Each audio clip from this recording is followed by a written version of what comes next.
নমস্কার বন্ধুরা, জ্যোৎস্নার কিচেনে আপনাদেরকে স্বাগত। আশা করি আপনারা সকলেই ভালোই আছেন। আজ আমি আপনাদেরকে দেখাবো রান্না না করে কোনো রকম তেলের ব্যবহার ছাড়াই সাবুদানার একটি সুস্বাদু রেসিপি। যে কোনো বার ব্রত বা উপবাসের দিনে, একাদশীর দিনেও এই রেসিপি আপনারা সহজেই বানিয়ে নিতে পারেন। এখানে আমি 1 কাপ প্রায় 150 গ্রাম ছোটো দানার সাবু নিয়ে নিয়েছি। একটা বোলের মধ্যে ঢেলে 3 থেকে 4 বার জল পাল্টে সাবুদানাটিকে ধুয়ে নেব, যাতে তার মধ্যে কোনো রকম স্টার্চ না থাকে।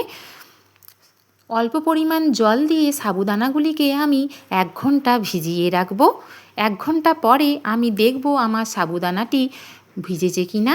দেখুন আমার সাবুদানাটি ডবল হয়ে গিয়েছে এবং দুটো আঙুলের সাহায্যে চেপে দেখে নেব সাবুদানাগুলি নরম হয়েছে কিনা। দেখুন আমার সাবুদানাগুলি খুব সুন্দরভাবেই নরম হয়ে গিয়েছে। এখন একটি বড় বোল নিয়ে নেব।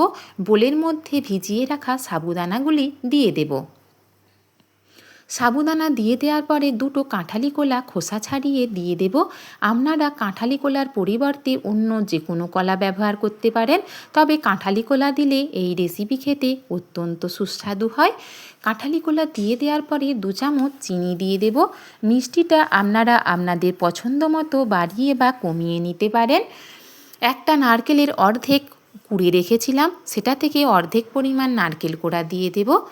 কলা, চিনি এবং নারকেল কোড়া সাবুর সাথে আমি ভালোভাবে মিশিয়ে নেব। 4 থেকে 5 মিনিট ধরে হাতের সাহায্যে আমি কলা, নারকেল কোড়া এবং চিনিকে সাবুর সাথে মিশিয়ে নেব।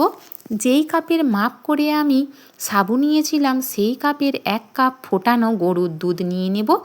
সেই গরুর দুধের মধ্যে 3 চামচ মিল্ক পাউডার ব্যবহার করে আমি 1 কাপ দুধ রেখে দিয়েছি। সেই কাপেরই হাফ কাপ দুধ এখন আমি এই সাবুর মধ্যে দিয়ে দেব। পরে প্রয়োজন হলে আবারও অর্ধেক ব্যবহার করব। সাবু মাখা আমার একদম তৈরি। এখন আমি হাফ কাপ দুধ দিয়ে দেব। দুধটাকে ভালোভাবে চামচের সাহায্যে সাবুর সাথে মিশিয়ে নেব। মেশানো হয়ে গেলে আমি কয়েকটি ফল কেটে রেখেছিলাম, সেগুলিকে দিয়ে দেব। আপনারা আপনাদের পছন্দ মতো যে কোনো ফল ব্যবহার করতে পারেন। কেটে রাখা আপেল, আঙুর, লিচু, করমফল, কাজু বাদাম, নারকেল কোড়া, সৈন্ধব লবণ, বেদানা দিয়ে দেব। সৈন্ধব লবণটা অবশ্যই আপনারা দেবেন। কাঁচা সাবু খাওয়ার কারণে যাদের গ্যাস বা অ্যাসিডিটির প্রবলেম হতে পারে, সেটা একদম হবে না এবং স্বাদও অনেক বেশি বেড়ে যাবে। সমস্ত উপকরণগুলিকে ভালোভাবে মিশিয়ে নেব এবং অর্ধেক যে মিল্ক পাউডার দেওয়া দুধ রেখে দিয়েছিলাম, সেটা দিয়ে দেব। দুটো কালাকাঁদ হাতের সাহায্যে ভেঙে সাবুর সাথে মিশিয়ে নেব। এই সমস্ত কিছু ভালোভাবে মিশিয়ে নিলেই আমার সাবু মাখা একদম তৈরি। এখন আমি গার্নিশিংয়ের জন্য সমস্ত ফলগুলি অল্প অল্প করে রেখে দিয়েছিলাম, সেগুলি সাবু মাখার ওপরে ছড়িয়ে দেব। কেটে রাখা আপেল, আঙুর, লিচু, বেদানা, কাজু বাদাম, করমফল, নারকেল কোড়া সব এক এক করে দিয়ে দেব।